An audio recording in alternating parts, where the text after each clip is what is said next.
Wow यति हरियाली इस्कुसको मुन्टा मैले कता पठाउन आँटेँ हेर्नुहोस् त अन्तिमसम्म भिडियो। ल त हेलो साथीहरू गुड मर्निङ। आजको बिहानीको सुरुवात चाहिँ मेरो मुन्टा टिपेर हुन लाग्यो त साथीहरू। हाम्रो घरमा चाहिँ मुन्टा हप्तै पछि टिप्दा पनि यस्तो मजाले आइदिन्छ मलाई खुसी लाग्छ क्या साथीहरू। हामीले मुन्टा नटिपेको त दिनै हुँदैन प्रायः जस्तो यस्तो धेरै टिप्छौँ कि आज पनि एक डोको मुन्टा टिप्यो। अब म चाहिँ यो मुन्टा चाहिँ प्याक गर्न थालेँ त साथीहरू। हेलो साथीहरू म चाहिँ एक डोको मुन्टा चाहिँ दमकको लागि तयारी गर्दैछु।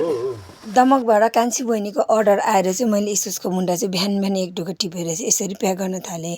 1 क्यारेट इस्कुसको मुन्टा चाहियो भनेर कन्ट्याक्ट आइसकेपछि रेडी गर्नु पर्यो। फाइनल 1 क्यारेट रेडी पनि गरिसकेँ इस्कुसको मुन्टा। त्यसपछि इस्कुसको मुन्टा साथसाथै उहाँलाई सिस्नो पनि चाहियो अरे। अब सिस्नो नि प्याक त गरिदिनु पर्यो, अर्ग्यानिक सिस्नो।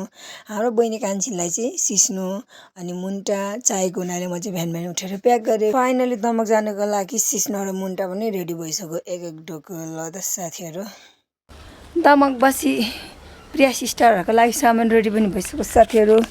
तयारी भइसक्यो। एक डोको मुन्टा यहाँभित्र पस्यो, एक डोको सिस्नो यहाँभित्र पस्यो।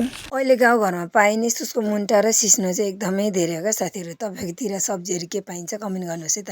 अन्तिमसम्म भिडियो हेर्नु भएकोमा सबैलाई धेरै धेरै धन्यवाद। Okay by by.